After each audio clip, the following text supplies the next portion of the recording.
Couple quick things about me, if you guys don't know me. Like Becky mentioned, my name's Bree. I am a musician by trade who has found my way into the marketing realm and arts marketing realm. So my full-time day job is working for UNC's College of Performing and Visual Arts. I'm their marketing coordinator, where I handle everything from digital marketing, print media, some community relations, some event planning. But my background is as a musician, still work as a musician, co-manage a 9-piece funk and soul band in town called The Burrows, play the saxophone, book some of my own projects in addition to that. And so I'm really excited to talk to you guys about some strategies I've learned in sort of the digital marketing world for your creative endeavors and businesses. But I also want to open it up to questions you might have beyond just digital marketing, really related to marketing in general. So I'm going to leave lots of time for questions at the end. We're going to speed through a lot of material in this. If you have questions about it, I'm happy to share like the whole slide deck with everyone at the end, and I'll have my email as well. But don't hesitate to throw up a hand and ask a question as we're going along. Other thing I'll mention real quick, kind of unrelated to this presentation, but all of you guys, if you are free for a few minutes after this event wraps this evening and want to take a short walk up to campus, to Guggenheim Hall, there is a really cool art gallery opening in our Mariani Gallery within the College of Performing and Visual Arts. A great artist named Mackenzie Browning exhibiting in the Mariani Gallery with this very cool sort of 3D printmaking installation called Green Screen, and then a secondary exhibition in Oak Room by one of our adjunct faculty and artist, Agnes Ma, who is exhibiting over there as well. So if you guys are free, definitely walk over, check that out. A couple things going on. That's my UNC hat I'm putting on and sharing with you guys. All right, I think we're ready to get started. So we'll start with the show of hands for all of you guys. Let's wait to the question. How many of you guys have a personal or a business website already? Cool. Good number of you. How many of you have made that like 100% on your own without any help? Cool. Yeah, same. And then how many of you feel overwhelmed by this monster you have created? I'm going to throw my hand up there as well. It's a few different things I'm managing. And yeah, you need some help.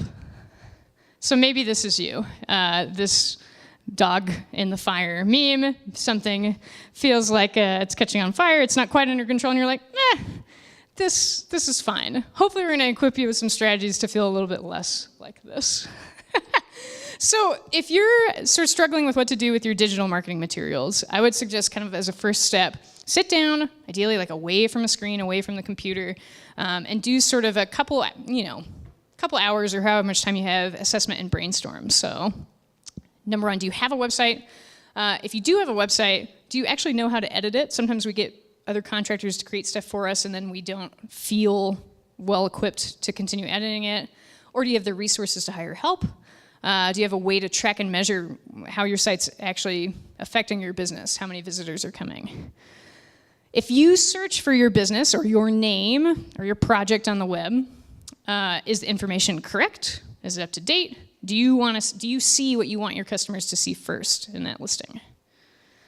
And then if you're running any social media accounts, do you have a regular posting schedule? Is your engagement on those channels growing? Is it stagnant? Do you feel frustrated by that? Do you feel like it's worth your time? So just jot down all of those things as a starting point. And then also, I think this is the most important thing, are you providing some kind of valuable content to your audience? Whatever that might be, whether it's music, writing, visual art, craft products, services. Are you providing some kind of valuable content to your audiences that advertise through these channels? Or is there a piece that you could create to draw in new students, clients, fans, whoever your audience is? All right, there's a lot of really terrible memes in this presentation, so I apologize. All right, web design. Let's talk about that first as kind of an initial hurdle. So priorities on your website. It does not have to be like the end-all be-all of websites. You don't have to reinvent the wheel. You don't need a billion pages. You want something that's clean, organized, easy to find and navigate. You want the design to be visually appealing and user-friendly. Really, really important in 2018 and really for the past many years is that your entire site is mobile responsive. More people access the web on their phones than on desktop browsers now. So you want it mobile responsive, loads quickly. If you're using a modern web development platform, it's automatically probably going to have that built in. And you want the site to effectively communicate your brand and tie into other materials you have. We're not going to pop to this link today, but if I send you this presentation, there's a nice link right here to a really simple, just a few-page website for a guitarist friend of mine that you can kind of see a good example of this laid out. It's not super complicated. It really just features who this person is, what they offer, contact information, a few media resources to share what they do. All right. A few different platforms we're going to kind of like breeze over for options if you are building your own website. Of course, you can hire someone to build a website for you, but especially nowadays, in 2018, there's more resources than ever for you guys to DIY this. Even if you don't have a lot of experience with web development, I guarantee that there's some really great tools out there that you should at least try and explore on your own first, see what's out there, and then maybe explore if you need help. If you do something on your own, you're more likely to maintain the controls you need to continually update it without needing to always pay someone to do that. So one of the most popular platforms and one of the longest existing running platforms is called WordPress. A lot of you guys are probably familiar. It's the most customizable of these tools that are out there, kind of available to the general public. I recommend it to people who have a little bit of HTML coding language experience. You don't need to be an expert, but it's helpful to have some. The service itself is free to use. It has some free plugins, but where the cost typically comes in is buying your domain, or domains plural, and then sometimes paying for premium services on WordPress, like different themes that pop up. So the price can kind of vary depending on features that you are choosing. Click that. Another tool that's been out for a while now that I really like, I actually use it on my own personal website that I need to update, but I have used it and liked it. Use it on the band for our band's website as well. Is Squarespace. They have, I think, a really great gallery of templates. If you have media, especially that is really visual, full bleed images, galleries of products you're selling, artwork, I think Squarespace templates work really well for a lot of that kind of material, or an online store. They are kind of an all-in-one platform where you can also buy a domain and sign up for something as long as it's available right within that same service. So you don't have to necessarily hook in a third-party domain name. They have 24/7 support. Not as customizable as something like WordPress, but it primarily is like a drag and drop editor. So it's a little bit more intuitive to use. Another one to kind of check out. Another really popular service is called Wix, which I have actually liked more in recent years. They've added a lot of features to really, I think, upgrade what they have available to customers. There's tons and tons of templates. It does start with like a free version, but it has their branding and ads on it. I think if you pay a pretty minimal fee, maybe starting around like $8 a month, you can get rid of that and upgrade your site. It's known for being really easy and intuitive for total beginners. One thing that I encourage you guys to check out if you've like never, ever built a site before and you're like, man, I need something, I don't want to spend a ton of time in this, I just kind of want to try it out. They have this Wix ADI, which is an artificial intelligence tool. Which you can literally go and you tell it what kind of site you're building, the features you need. I need a scheduling, I need a calendar, I need a news section, a blog, and I want a contact page. And you can pick kind of a theme, and it will literally in like 2 minutes whip you up a site from scratch. And then of course you can edit it, you can change all the features, but that way you don't even, it does a lot of it for you. So I also encourage you guys to check that out, especially if you just need something up and running quickly. So 3 different popular options. There's other ones out there as well, but if you're DIYing, I think one of those 3 services is a good place to start. Oh. You can, so a lot of those services, like they allow you, you can choose a domain name and they can host it as long as it's available. So like, if AllisonHamling.com was free, Squarespace would allow you to like host it and sign up. What people sometimes do is they buy domain names from a third party and then hook them into services. But yeah, so you can do either. If you're using a tool like WordPress, you'll have to like host your site somewhere else, but the tools like Wix and Squarespace do the hosting internally, if that makes sense. Yeah, cool. Yeah, if you guys have questions, just like shoot up a hand or shout them out. Either way. Cool. Some other resources, and again, I can send this out. We're going to kind of blast through a lot of this. The basic language of websites is HTML. For how the site functions and all the content on it, and then CSS, which is how the style of the site looks and behaves. So even if you know like a little bit of it, it can be really helpful, even if you're not hand coding your site from scratch, to make some more customizations and adjustments, or just understand the language that websites operate in.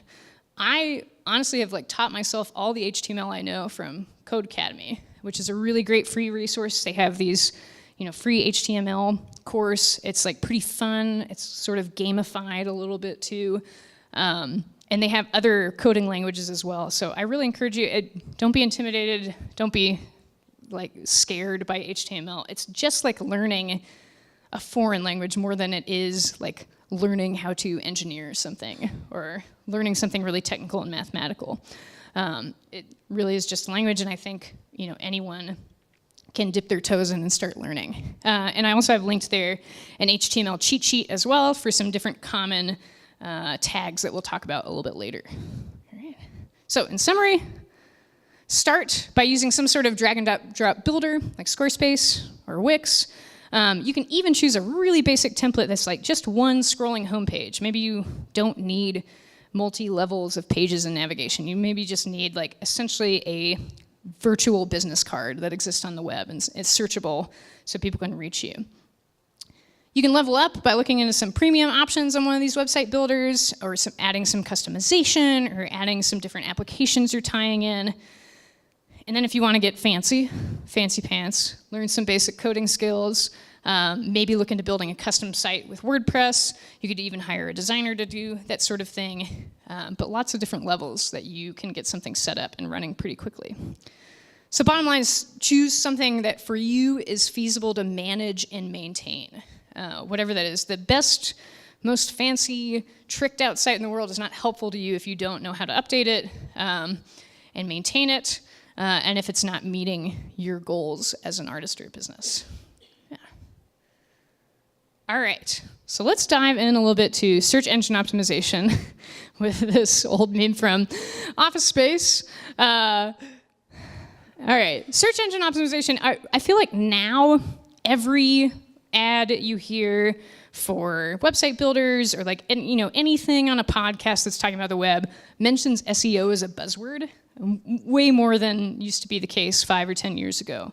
But people don't often define what it actually is. So search engine optimization is the practice of increasing the quantity and quality of traffic to your website through organic search results. So when we're talking about web traffic, oftentimes we're talking about organic search results, people getting to your site with no paid advertising on your part necessarily, through organically searching for something and your site is answering that query. And then also from what's called search engine marketing, which is paid advertising on channels like Google. That's different paid ad campaigns that you will see often. So some stats, and you guys probably know this because I'm sure you use the internet. Google gets billions of searches a day, like a mind-boggling number. Google as an engine itself accounts for nearly 75% of search traffic over all of the other tools that exist, over things like Bing and Yahoo, and some of the non-US based search engines as well. So it's still kind of the big dog in the industry. And the average click-through rate of what is the first organic search result, on desktops anyways, is 31.52% versus less than 5% for the fifth organic search result. So the higher you rank organically in that list of results that comes up anytime you search something, the more likely your customer is to click through and get to your site. So that's what we want. All right, this is small and hard to see, I understand, but this is an example of what we call a search engine results page, or a SERP in industry terms. And it's literally just the listing of results you get when you type in a search term into Google. So here, someone had searched Capitol Hill Hotel. You will see at the top, it's hard to see, but you can see the little green box, several different ads in a row for this search term. Those are paid ad campaigns on that search term, followed by organic search results that come up naturally. They did not pay for those spots. They're ranking highly in those spots because Google thinks they answer this search query pretty well. So it's moved them up. You also see over here on the right, info pulled from Google Business Listing for this particular thing. You know, you're searching for a hotel. It's thinking you probably want stuff like reviews. You probably want things like addresses. Maybe you want to book a room tonight. So it's brought in that little snippet that allows you to check rates, all of that stuff. That's kind of like enhanced snippets in search results that show up for certain kinds of queries. That's just one example of things you guys probably already see and are aware of on search engine results pages. So some steps to like a really basic SEO strategy. This is a topic that is so in-depth, also constantly evolving. Like literally companies hire whole departments for search engine optimization, whole teams of people. Unless you really want to do a deep dive, it's not necessarily your job to be the expert on this. But there's a few things you can do to kind of cover your bases as an individual creative. So you want to make the technical foundation of your website sound, crawlable, visible by search engines. You want to decide broadly speaking, what relevant keywords you'd like to rank for. You want to optimize the on-page elements on your site for those keywords, and then you want to work on some off-page optimization strategies as well, which just means people linking to your site from elsewhere other than your own site. So we're going to talk about how to kind of address that. Oh, cool. All right, the way search engines work are through this two-step process. Number one, by crawling. There's literally a series of bots that get called spiders, which is very creepy, that crawl everything, all of the content on your site. So they crawl it, they figure out what it is, and then they index it based on what they think that content means. So the search engine spiders can only crawl HTML content. They can't see, they like physically can't see or read or understand content like pictures or videos. Because it doesn't have text content, there's nothing to describe what they're looking at. I mean, there very well in the near future will probably be technology that artificial intelligence can look at an image of something and understand what it is, can look at an image of a stop sign and tell it's a stop sign without a description. There's actually like a lot of that exists, so this is even as rapidly changing. But in general, this is the case still. So some basic tips to make sure that your website is visible and crawlable to these spiders and that they can understand what your site is about is to make sure that your site's link structure makes sense. So are all of the pages that you have linked from somewhere else on your site? You know, if you have a contact page, is it in your main navigation on the home page? Is there anything that isn't linked back from another part of your site that's orphaned? You also want all the pages on your site to have a decent amount of descriptive HTML content. I thought I got rid of that link because I think it's actually not working. But there are some SEO browsers out there that allow you to kind of see what websites look like to these spiders, minus all the images and videos. And then if you have visual content, you want to describe it in some other way with alt text. This is actually also a really good practice for accessibility as well, for people who are using screen readers, who can't physically see your content. So if you have an image, almost all of these website builders will give you the chance to describe it with alt text. This is, and that's a really great practice for things like artwork as well. Name of the piece by this artist. So that way if the image isn't rendering, or if someone physically can't see the image, it can read a description of what's happening. And it also helps search engines understand what that content is about, too. Keep going.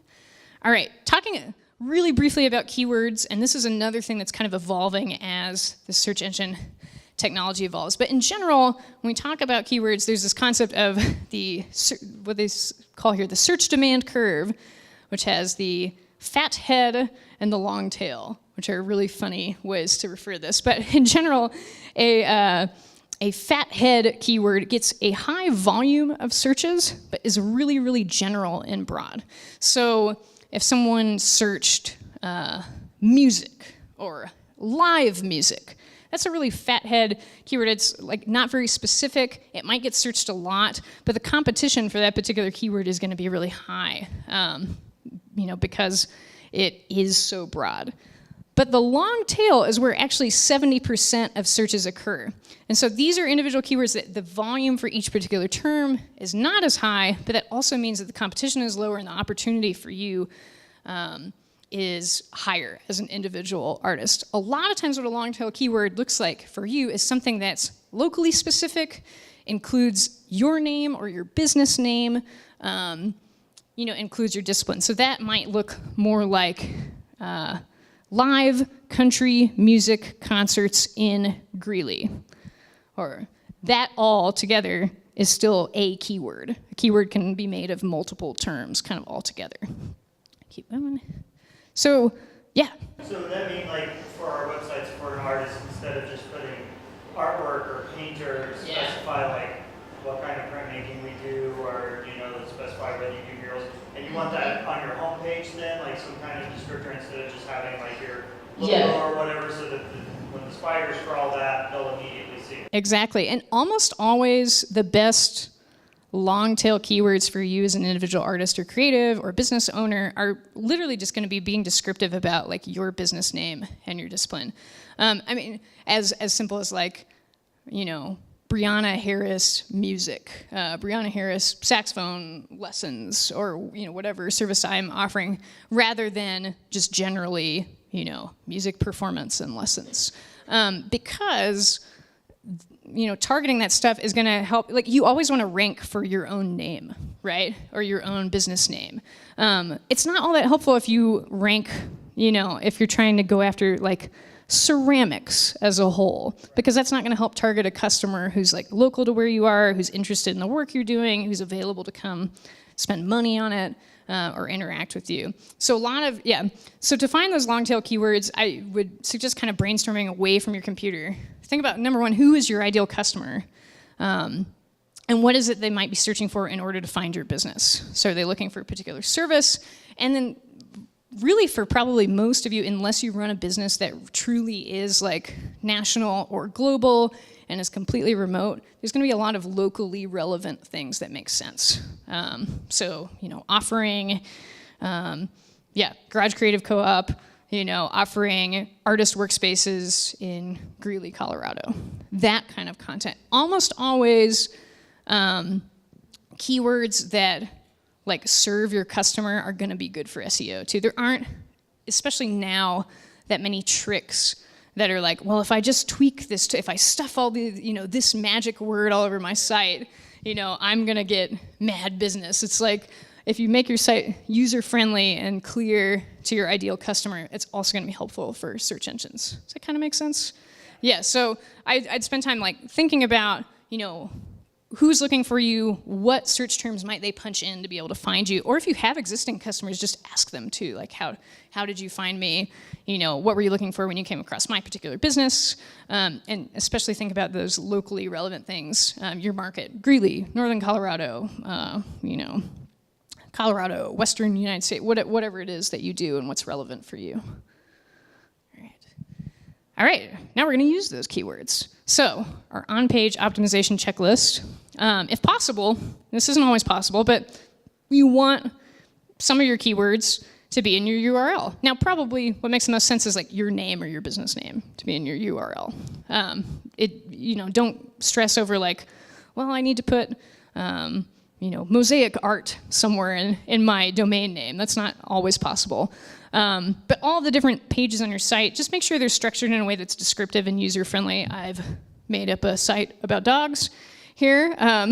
So it's like pretty clear that this fake page I've made up, bestdogs.com/breeds/Jack Russell. If I go to that page, I'm going to learn something about Jack Russell's Terriers, which is my favorite breed of dog.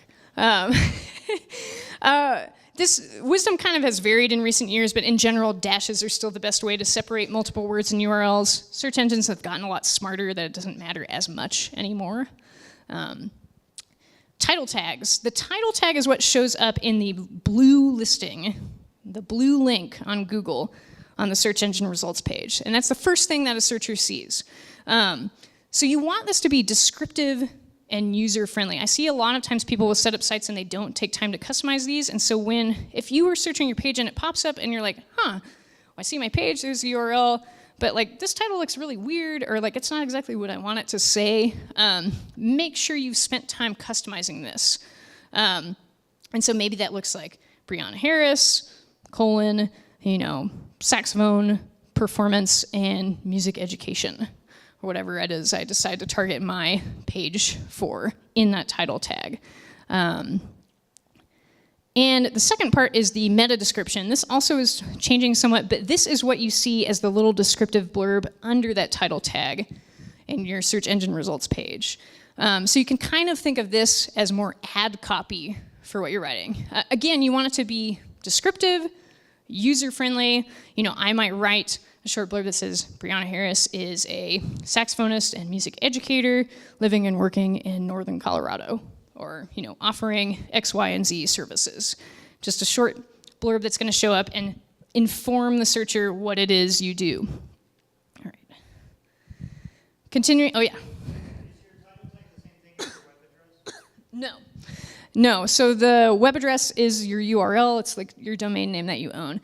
A title tag is an individual tag for every page on your website. So if you have a home page, that title tag is going to be different. If you have a contact page, that's going to be different. And I'll show you, there's a slide coming up where I'll show you kind of where to edit those things. Like Wix or Squarespace, yeah.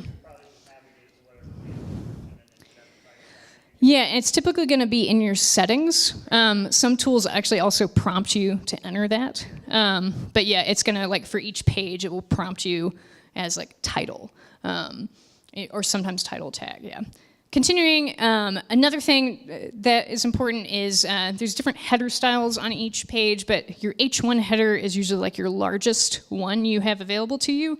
Oftentimes you want this to include something that's descriptive and that includes your keyword towards the top of each page. Keep going. Yeah, and again, image alt text. Besides being good for SEO, it's also good for accessibility. So if you have a picture of someone playing piano, rather than just leaving it blank, maybe you write, Jane Doe, pianist, or concert pianist, whatever. Make sure the description matches the image. You're not just stuffing keywords in there.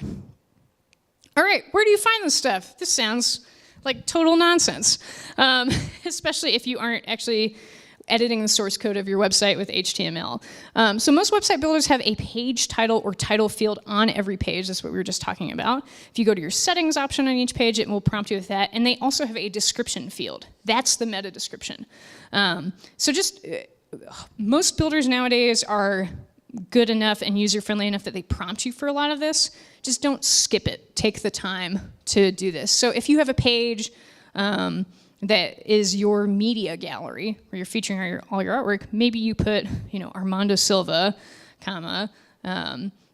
selected media, or selected artwork in the title field, and in the meta description, you put murals, paintings, and 3D works by Armando Silva. Just something informative about what that content is. H1 is a formatting choice, usually. For text marked heading 1. Image alt text is sometimes trickier to find because different builders call it different things. Sometimes the image title itself, if it asks you for a title, will serve as that alt text. Sometimes it's different. If you ever need to check your page source code, a really handy trick, especially if you know a little bit of HTML, is just go to your live site in a browser, right-click, and it gives you a view page source option, and it will bring up all of the HTML code on the back. And then you can actually see what it is pulling for your title tag, what it is pulling for this description and all of that. And happy to walk through that in more detail. I know this is kind of fast.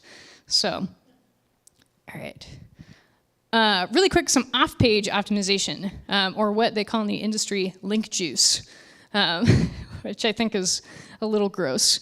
Anyways, so another factor in how you rank, how high your site ranks when someone's searching for certain keywords is how many quality websites are linking to your page from other outside sources. So the higher the page authority of that source, the better quality link and the more link juice or link power that you kind of get.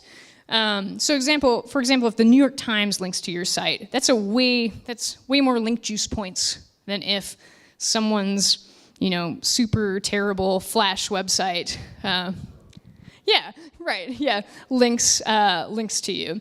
So you want high quality sites linking to you. And other examples of high quality links are like city government websites. Typically rank pretty high, anything with a .gov. Established venues or galleries or things like that. Established blogs that have a long history and readership. So do actually think of real life relationships you have with other quality sites or people who are running websites. You don't have to cold call a bunch of people to feature your content. Just think of people you know who are also running digital content and see if there's an opportunity for them to link to you. Make sure you're also linking from your own external pages, your external calendar events, anything else you're doing on the web, link back to your site. That can sometimes count too. And then other opportunities are write guest blogs on other sites, write quality reviews on other sites for your products. If you're writing articles, any other content you're generating, link back to your own site. What you don't want to do is create external spammy websites that are fake just for the purpose of linking back to your site. That really, really doesn't work nowadays. It used to be what's called a black hat SEO technique, but it's totally does not work anymore. Or make a bunch. The reason you see people spamming comment sections with irrelevant content is this: they're trying to direct people back to their terrible website, and it doesn't really work. So next time you see someone in a comment, you're like, why are they advertising this juice drink or their weird product? They're just trying to get traffic to their site. Here's a list of resources. Keep powering through.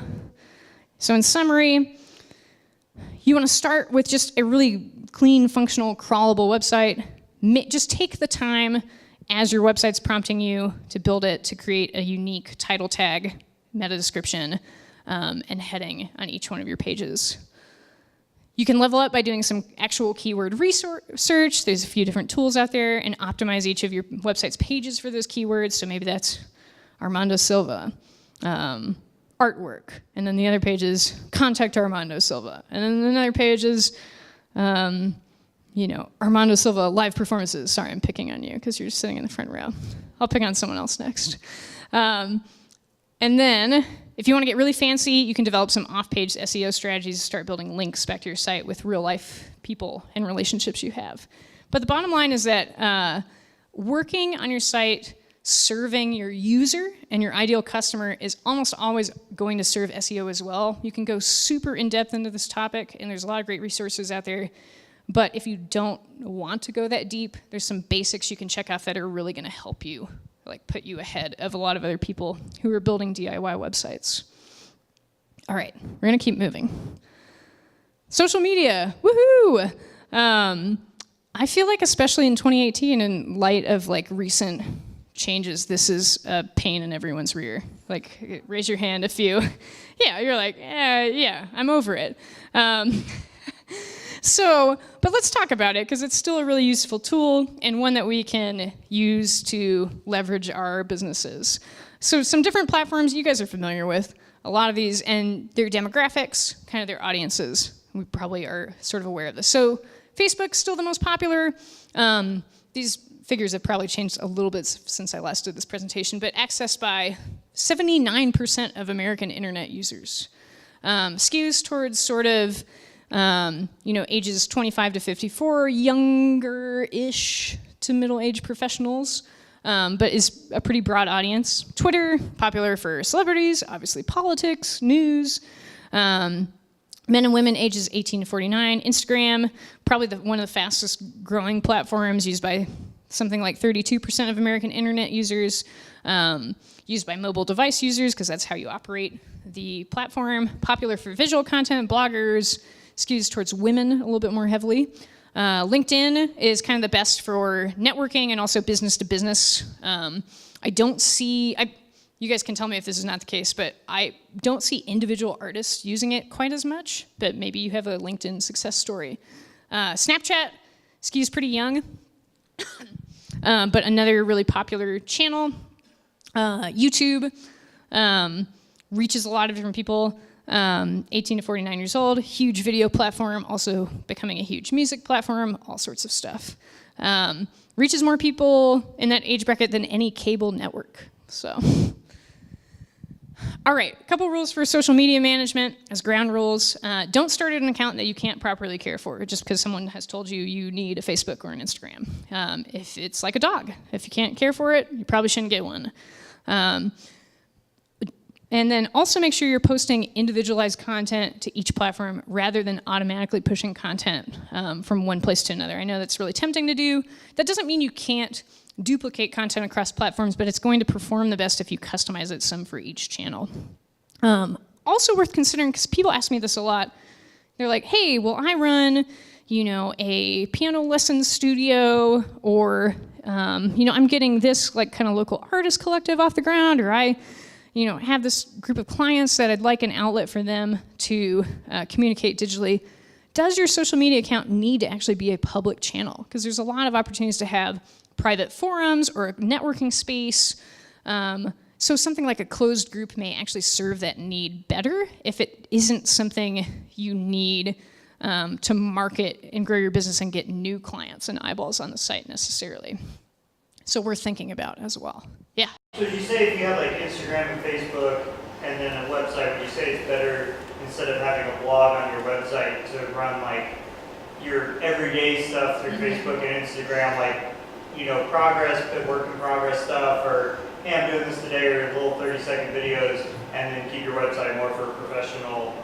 I think it depends on what your goals are. The people so I think we're gonna talk about this just like briefly in a few slides, but what I would say is the way social media is evolving, especially so quickly now and with a lot of eyeballs on social media that are not necessarily positive, and critiques of the platform, any chance you have to create unique content that you actually own on your own platform is good, I think. Now, I think you should leverage that content across other social platforms, and there's certain kinds of things that are better for a blog versus an Instagram story, which is meant to be short-term and expire.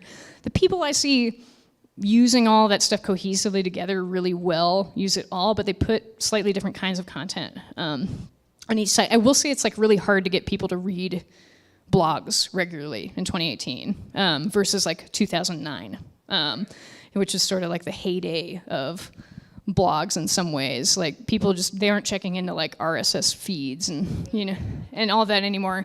But I think if you can provide some kind of, especially like more long form content that's valuable on your own site and figure out a way to cross promote it on those other channels.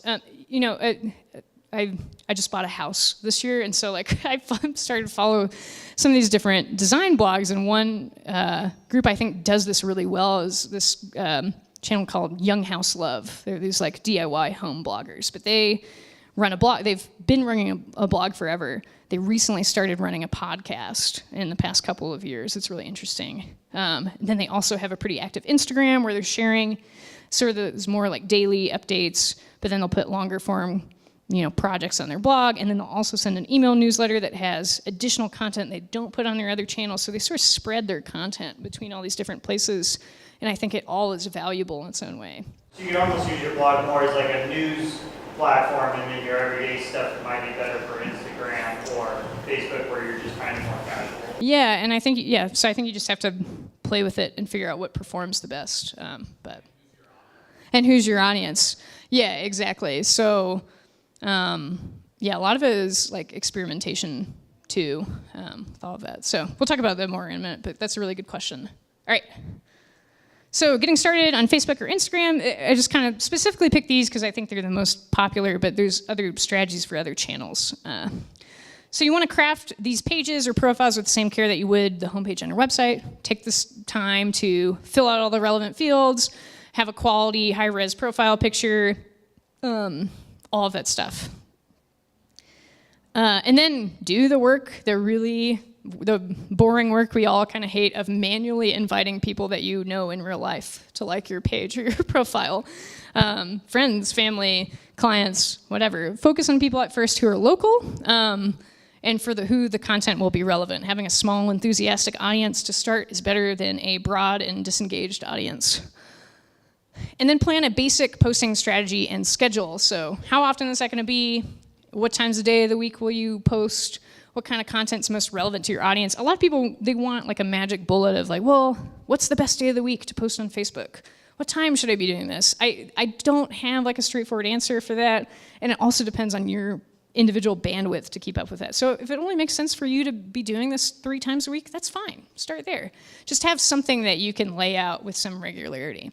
I will also say, particularly with Facebook, also kind of with Instagram, it's almost impossible in 2018 to grow a business Facebook page without some paid ad spend. It is just the nature of the game nowadays. It doesn't have to be tons and tons of money, but expect if you want that audience to grow and for it to reach a lot of people, because of the algorithms at play, you're probably going to want to set aside some paid advertising money on that channel. All right, some content guidelines, some notes about video, which is kind of king at this point. So 100 million hours of video content are watched on Facebook daily. And I think this number has changed a lot too, because now there's all these different kinds of video content. And that kind of content generates more engagement. Organic user engagement is typically higher on live videos. Also the Instagram stories format, which are the short kind of 15-second videos that expire after 24 hours, are a way to share short informal video clips. They also bump your content automatically to the top of someone's feed in their eyeballs, rather than being, based on the same algorithm as your regular posts. A lot of videos on both of these channels are watched without sound. So think about how you can create content that people might be able to view and engage with without necessarily being able to hear audio. Add subtitles, create content that works with or without sound, whether you love them or hate them, all those like overhead cooking videos like the BuzzFeed Tasty Things are a really good example of this. And in general, for like Facebook videos, aim for content that's short and really visually dynamic, works with or without audio. That's even if you're promoting something like music. Like we make videos for the band sometimes that like work even without sound, and we're a band. Music is the product we make, but we try and put some like interesting dynamic visuals in there as well. Images and photos, it pretty much at this point is not worth posting something without a relevant image, because visual content gets so much more engagement. But here's a couple links to size things appropriately. Don't put excessive text overlaid on your images or logos, especially if you're running an ad. Facebook does penalize that. They don't like it.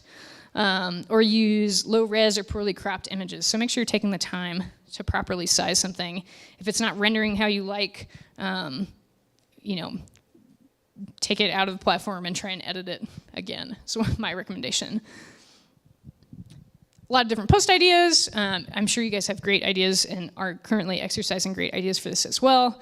1-minute lessons, caption this, if you have a fan or a client feature. Throwback Thursday, if you're promoting blog or content stuff, cross-promoting on these channels. A topic discussion to generate user engagement and comments. Live video demo of something. All of those are good ideas. A few other resources that you guys can dive deeper into this topic.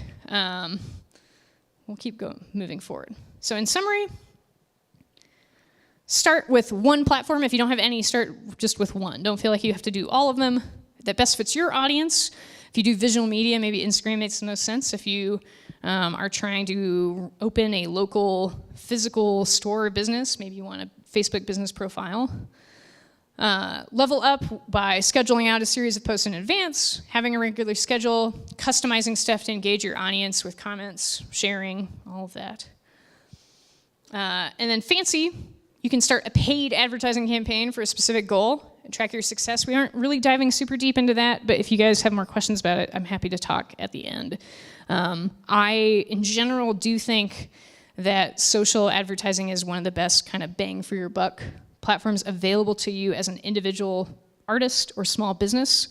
Right now, even though sometimes it's frustrating to use, you're going to reach a lot more people that way for $10 or $20 than you're going to be able to ever reach, on a billboard or print ad that costs hundreds or thousands of dollars. But the bottom line is just find ways to make social media something that adds value to what you're doing, and it's not just another chore. Focus on one or two platforms rather than all of the platforms if it feels like too much to you. And then also you want to make sure you're writing in the voice of that platform as well. And that, it's authentic to the way you're running your business. Again, if you're serving your ideal customer and your mission and vision, it's going to come across on these platforms as well. Content marketing, kind of our last big topic here. With the successful baby. So content marketing is this, I feel like this definition is redundant, but a marketing technique of creating and distributing valuable, relevant, and consistent content to attract and acquire a clearly defined audience with the objective of driving profitable customer action. It sounds really dry. This is something that everyone is already doing as an artist or creative. So they're making something that meets a need of your customers or audience. It's high quality. Oftentimes it's educational first. Often it's more personal or useful to the audience than a traditional just ad. And it doesn't necessarily need to mention that you are selling something up front. Maybe it just provides value, and that is the entry point for someone to eventually down the line pay for something from you. So again, you guys are probably already doing this in some way, and you can leverage things you've already made as examples of content marketing. So maybe it's blog posts about your creative process or a current project or progress on a building or a space or something you're doing. Maybe it's lesson plans you've made for students you're working with. Maybe it's reviews of gear and supplies. Musicians freaking love that. Maybe it's webinars on a particular topic. All sorts of stuff that provides value to your audience as a starting point. So how to get started with this is think about content you already have and if you could repurpose that for the web. Do you have a conference presentation you put together? Do you have a high quality video performance or presentation? Are you an expert on something already that you could just kind of package and leverage somewhere on the web, probably your website, lesson plan? And then I would recommend something that's evergreen, that's not going to be out of date in a couple of months. That's going to be valuable and useful for a couple of years so that you can continue kind of pointing people to that. So maybe it's an ultimate how-to guide on, starting an artist co-op. Maybe it's tips on how to develop a great practice routine or a studio practice or setup or schedule, or a detailed review of various art supplies or music supplies, or an interesting interview with someone who's respected in your industry. Something that even if someone doesn't know who you are and what you do yet, if they're in your industry, they might stumble across it and find some value from it. So, going back to our search engine optimization techniques, you can optimize your content for the same words that you were used to optimize your website. So, for example, if you are trying to find customers who are searching for beginner piano lessons, maybe you make a piece of content, a blog post or something that's titled, How to Choose Your Child's First Piano Teacher. So you are giving you're giving valuable content to your ideal customer, which is a way for them to find you, and then hopefully they get some value out of that, and maybe they hire you to do the thing that you are advertising. And this should always focus first on serving your customers something valuable and unique, and not just keyword stuffing. So, we see places do this all the time, like kind of generate fluff content to sort of, pick up different web traffic. But if you're just hitting this like surface level of interest, it's not actually going to be that valuable to you as an artist. You want people who are really going to engage with you. So again, think about what real life people could use from you and make the content for them. Quality of that content is way more important than the quantity of that content. You can get a lot out of a really high quality piece of content and use it over and over again. keep going. Maybe you brainstorm a list of relevant topics. Maybe you create an editorial calendar. Maybe you trade guest blog spots with someone else in your industry to feature each other's work or to outsource content creation. And then assess what is resonating, what's getting the most traffic, what's getting the most social media engagement, what people are telling you they find useful. Adjust, assess, think about what you're going to make next. Some more resources. So in summary, start with repurpose something that you've already made. Don't have to reinvent the wheel. Level up by creating a really high quality piece of evergreen content. Maybe it's an infographic or a video or a white paper or some kind of document for your industry and customers. And then you could get really fancy and basically build out a calendar and a plan for you to continue doing this and making more content and bringing in collaborators as well. So the bottom line is that as creative people, you probably already have something that's really valuable to your audience, since that's what we do, is we make stuff. So figure out how to leverage that to connect with your audience in a genuine way. And that, I think, is like the most fun part of digital marketing, is making stuff and having people respond to that in a positive way. All right, more resources. I can send this out to you. You can continue to click through all these different links, but a lot of great DIY resources to continue reading up on all of this topic. There is my email. And with that, I want to kind of open it up for any questions you guys might have about digital marketing or marketing more in general, all of that. Yeah. Okay, so 2 things that Becky said. Number 1, she said, we're going to post this whole video that Andy's taking on the Creative District website. I'm also happy to just physically email out the slide deck as well. So if we have your email over here from today's session, we can do that. And the second thing Becky asked was, how much time should you invest as a creative into your digital marketing materials?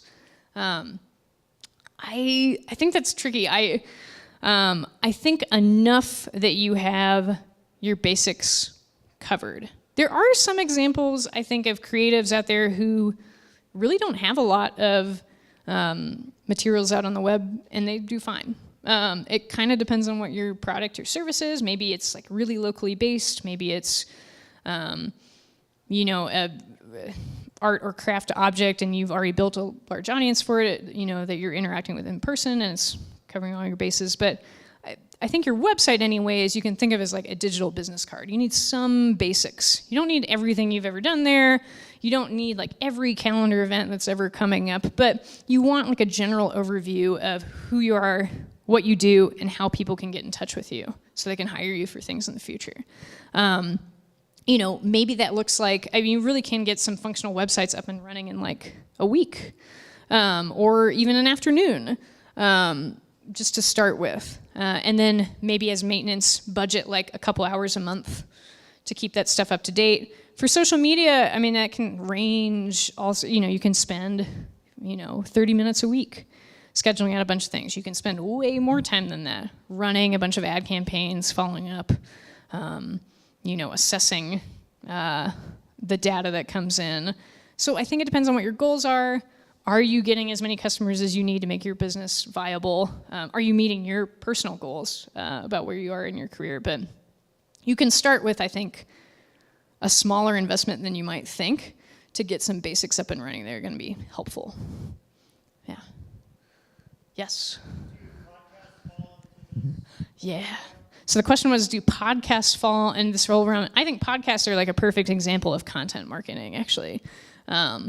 Plus, as a huge podcast nerd and listener, I just like listening to them. And there's been a huge explosion in recent years in that media channel. So yeah, I think it's a perfect example of content marketing because oftentimes they have at least some kind of educational angle, right? You're, maybe you're interviewing someone interesting in your industry, or you're explaining, how you did a certain project, or, giving some more in-depth behind the scenes insight.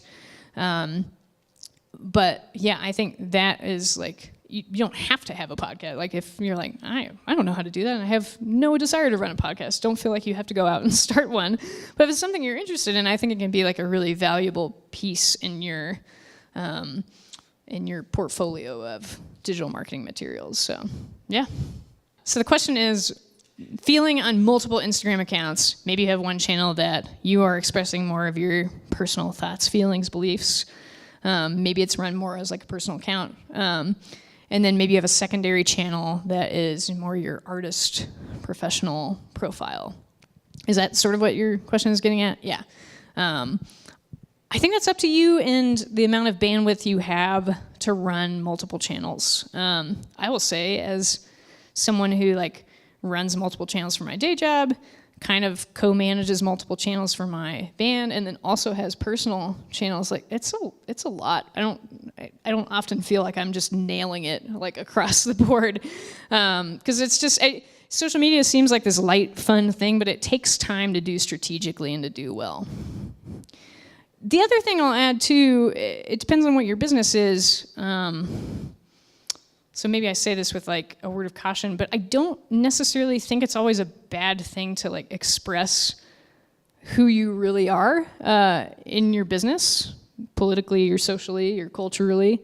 And in fact, I would say like in this particular moment, you know, in our media landscape, I've seen a lot of brands like continue to do pretty well being pretty vocal about where they stand on certain things. Now, maybe that initially like doesn't appeal to your whole audience, maybe it initially loses your customers, but maybe it more deeply engages certain people. Now, I think it also depends on what your medium is. You know, is your work or isn't your work political at all? And that's up to you. So I don't think there's a right answer necessarily. So, you know, if you would like to separate those things and feel like you have time to do that, I think that's totally fine. I also think people are relatively savvy consumers, and like, as if everything is public and you have your artist profile page, it's likely they could find your personal profile page and like find that stuff anyways. So if you really want to hide it, maybe you make it private. Yeah, I don't know. Not a perfect answer, but I think it depends on your own bandwidth, and then also what it is, kind of the mission and vision of your creative work that you're making as well. Yeah. Allison.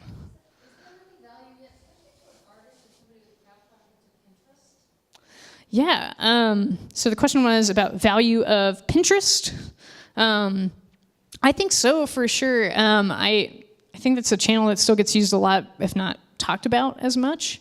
But I mean, the weird thing about Pinterest is a lot of times images get circulated with like without a credit to the original creator, right? Which is kind of problematic. I certainly do not consider myself an expert on that channel. Maybe other people have better commentary they could talk about, like if you are a visual artist, how do you make sure that your credit stays attached as things get shared over and over and over again?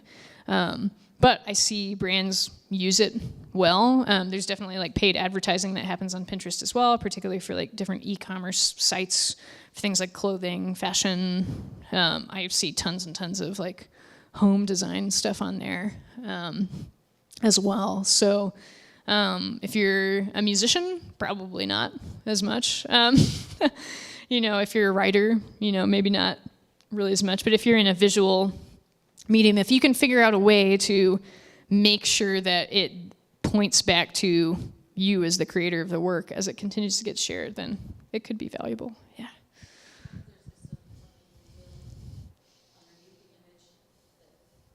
Like an image credit built into it. Yeah, probably.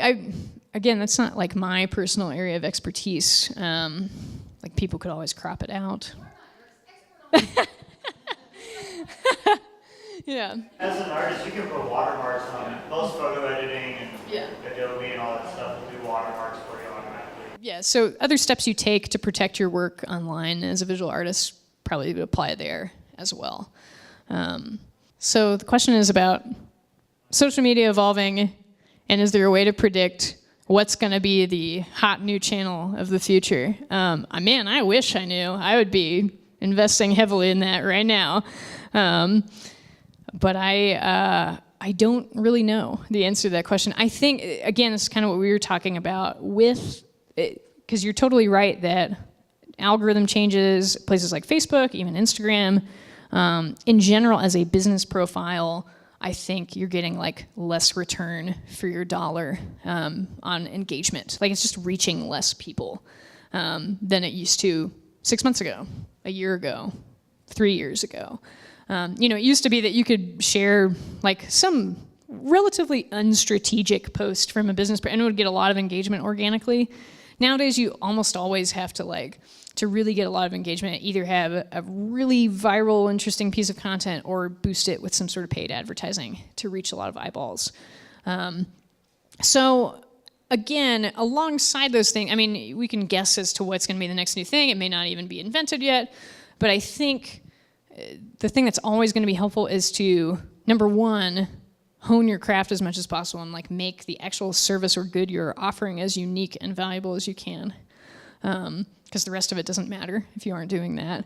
And then number two, to invest in channels where you actually have ownership and control.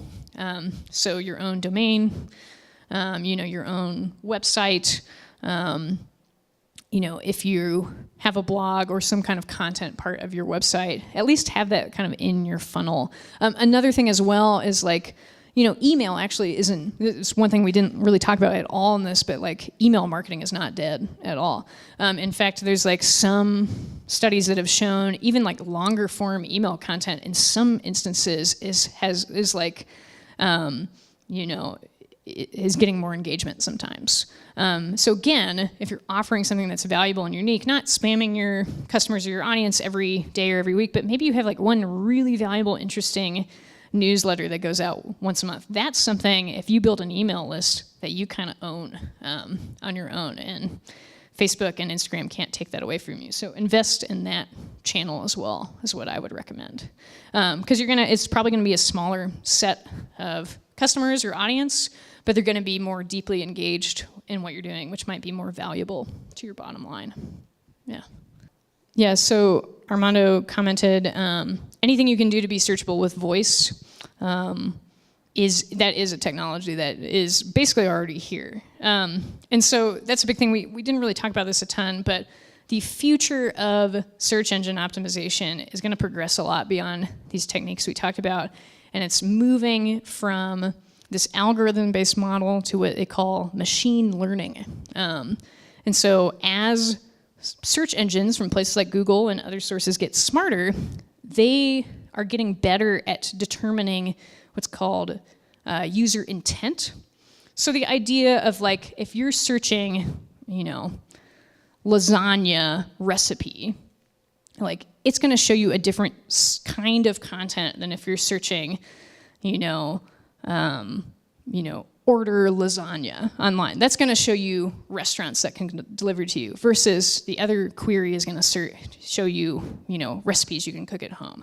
That's like a really different set of content, and like machines are getting really good at understanding user intent, which they weren't able to do even like 5 years ago. So again, also you think about all these like smart home things that everyone has now.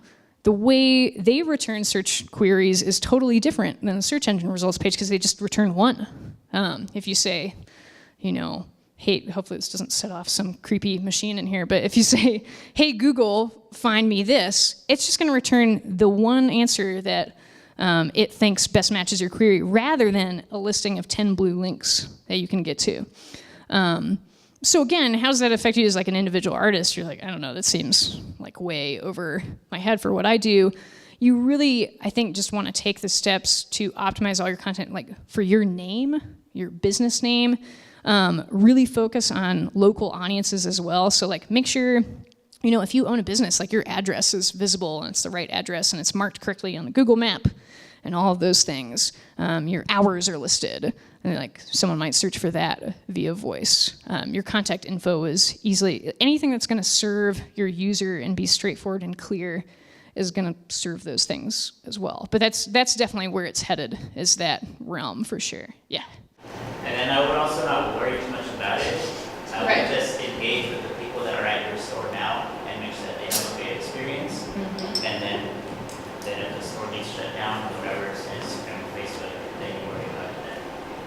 Yeah, exactly. Because most of us, again, unless you're running, a really giant like global enterprise or it's totally remote, like our most valuable the web is not where our most valuable interactions happen. It might be where they start, might get someone in the door, but all we need to do is get people in the door as a starting place. And then our in-person interactions are what's going to keep customers long term.